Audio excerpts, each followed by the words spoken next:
Up first is a 1987 Suzuki Samurai. This is a 5-speed. Came with a 1.3 liter carbureted 4-cylinder, but that blew up, so now it has Geo Tracker Power, a 1.6 liter fuel injected engine making about 80 horsepower. And here it is, the 80 horsepower power plant.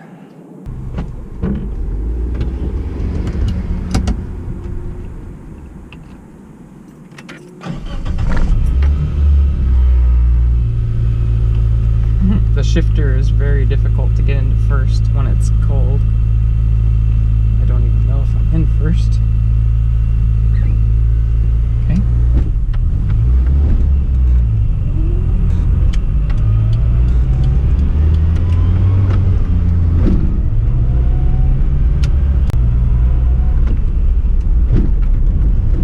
Third. The clutch is a little bit like a bear trap. Very odd. Lets out right when it starts to engage. Steering is very vague. I can turn it quite a bit before it starts to do anything.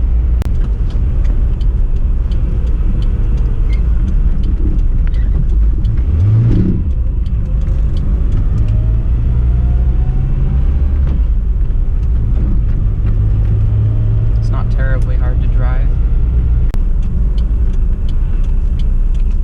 First gear is a little bit crunchy.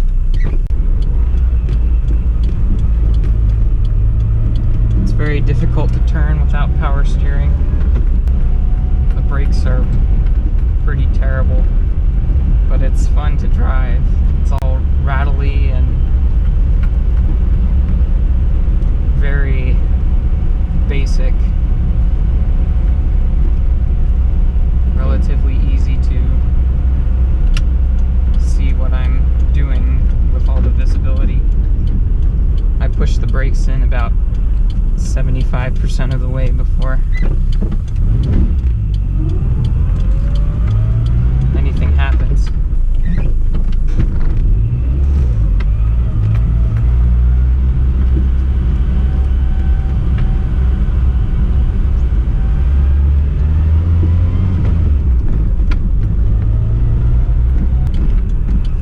First gear is extremely difficult to get into.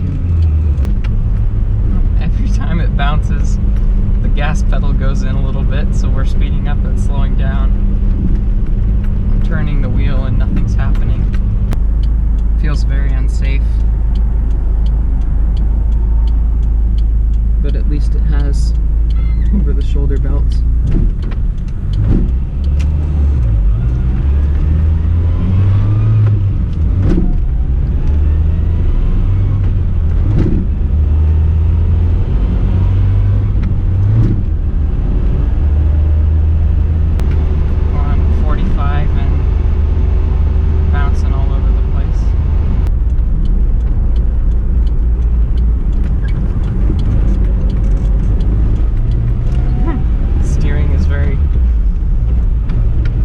Around corners.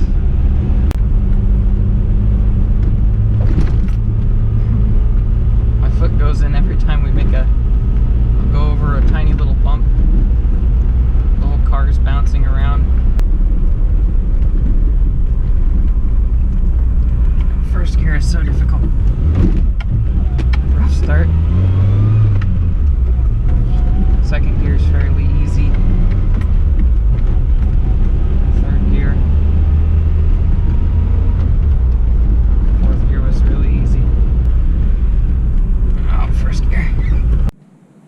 Up next we have a 2017 Toyota Yaris IA. This has a 6-speed manual and a very underpowered 1.5 liter 4-cylinder. Feels like it has turbo lag, but the turbo never starts to work. The bonus is that this car gets about 38 miles per gallon.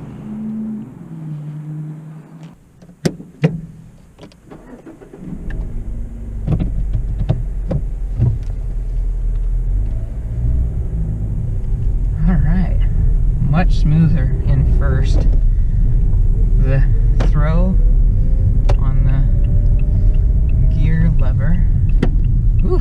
brakes are very touchy, is much shorter, and it's very smooth in comparison to the Samurai. The brakes are very touchy.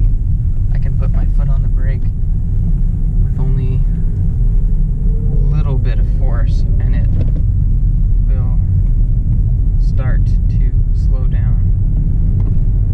The clutch is much lighter, much easier, much less like a bear trap.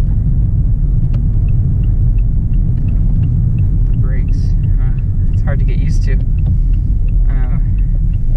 Second gear. Everything is just so nice and light. It's just nice in comparison, but not quite as fun. If I could describe the year 2017, I would think of this car. A little bit shaky though, sometimes.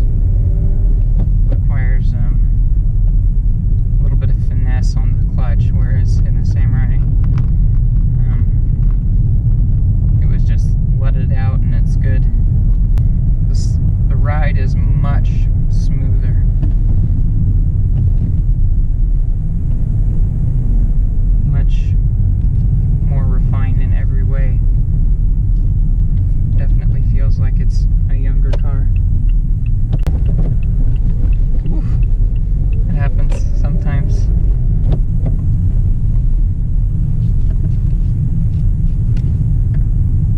Turning is much easier.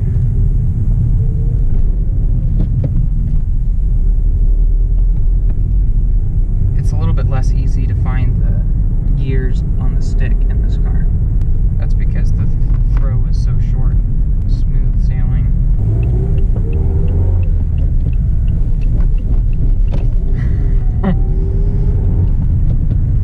It's a little bit fun. Everything is light and easy to use.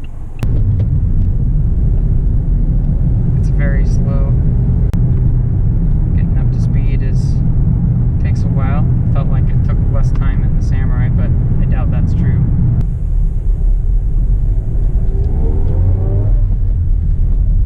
It sounds fast. It's not very fast. All in all, it feels much easier to drive. This is a 2018 Volkswagen Golf Sportwagen. This has a 5-speed manual with very tall gears and a 1.8 liter 4-cylinder with a turbo. Makes 170 horsepower and gets great gas mileage. It has a nice combination of power and fuel efficiency.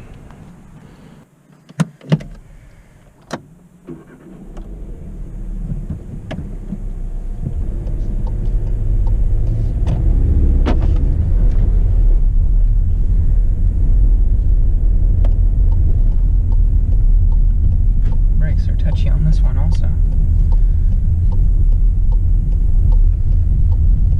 But everything is a little bit less light than the Toyota, but it's a little bit more smooth and refined. This one feels a little bit faster. The brakes are a little bit less touchy than the Toyota. The throw on the stick is about the same, but a little bit less clicky than the Toyota. Visibility, well, everything compared to the Samurai is worse. The quality in this car feels better in every way than the Toyota.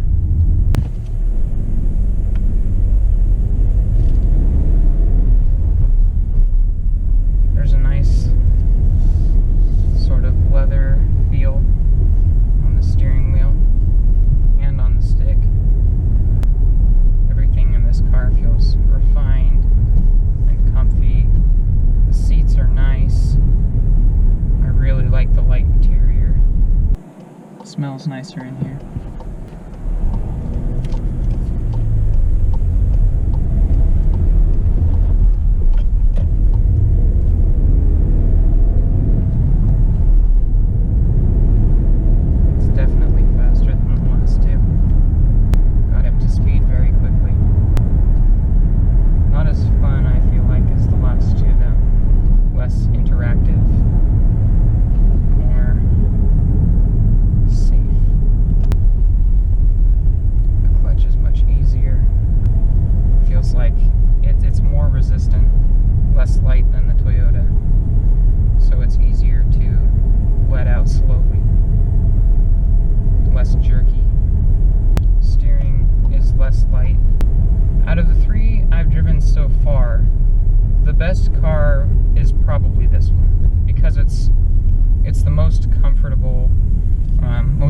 drivable. Like, this one would be a very nice daily driver. Out of the 3 that I've driven so far, the most fun one was definitely the Samurai. It's very connected to the road. It's very fun to drive in every aspect. This is just comfy and smooth sailing. The ride is smooth. Everything about it is smooth and refined feeling. And it has enough power to get you where you want to go, for sure. Our last car is a 1966 Oldsmobile 442. This has a 400 cubic inch V8, a 4-speed manual transmission, close ratio, and 3 two-barrel carburetors. It's rated at 360 horsepower.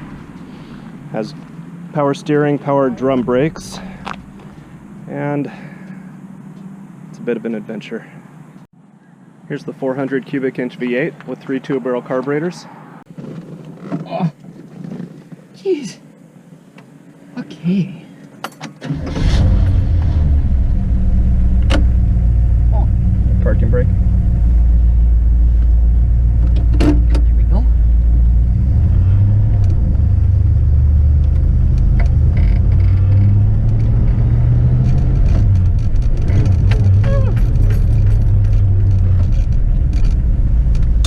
This is very eventful. Steering, not great.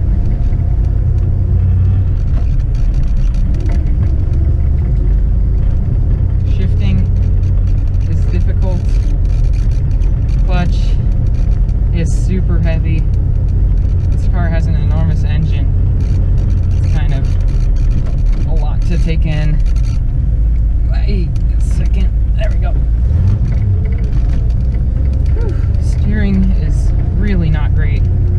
It's very all over the place. It's hard to find gears, but it's fun. There are squeaks and creaks and rattles, dashboard squeaks, the plastic rattles. There's a lot to take in with this car. It's very comfy, but that hardly makes up for everything else. It's definitely fun, but hard to concentrate on everything that's going on at once. Brakes. First gear. Maybe.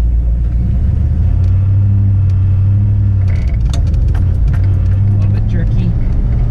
Not usually. Occasionally the brakes will lock up. That's not happened to me before, but everything is a little bit scary in this car. Especially the steering. That's something to definitely get used to. If you let off the gas pedal, it slows down instantly because the engine is so big. This is the most terrifying car that I've driven thus far.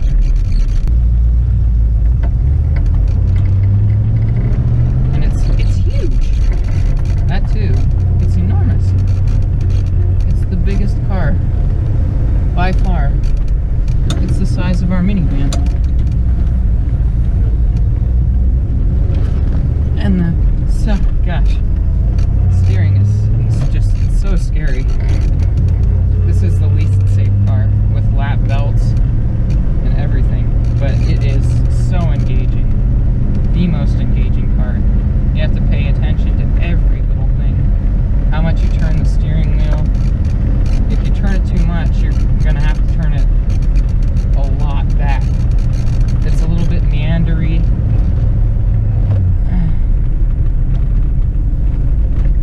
Everything. First is so crunchy.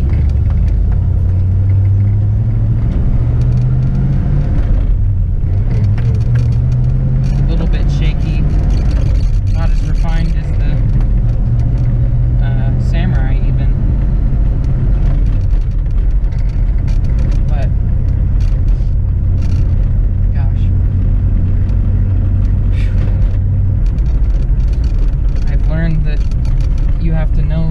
every car in front of you can stop faster than you, which is terrifying. If you... Why did you put it in neutral? I put it in neutral just then because the clutch makes my leg shake after holding it down for a couple of seconds. It's a lot of work to keep it in.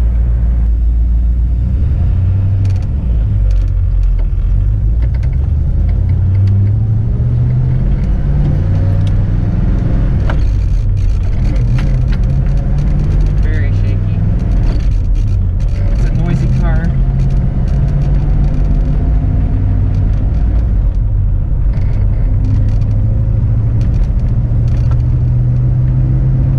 Goes though, it really goes. The speedometer's a little bit wacky, it bounces all over the place. Everything is a little bit scary in this car. The nice part about it is the simplicity, which is certainly something. You can't buy a car like this anymore. There's even a vacuum gauge down there that tells you if you're getting good fuel economy. I had to go into first there because I couldn't find second. I've heard that it does better when it's warm, but it's not warm.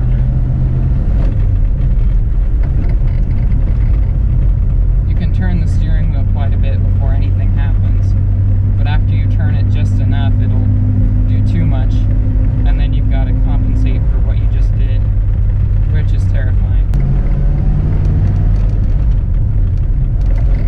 Getting up to 30 miles an hour sounds awesome. Everything sounds awesome, except for the squeaks, of course. The stick is just very clunky and tough. Hard to push it in. It requires a lot of force. Whereas in the Toyota and in the Volkswagen, it was just a tiny little movement. This, it's a lot of work. It's very hard to say which car is my favorite because they all have their own little something going for them. If I had all four of these cars, the one that I would drive most often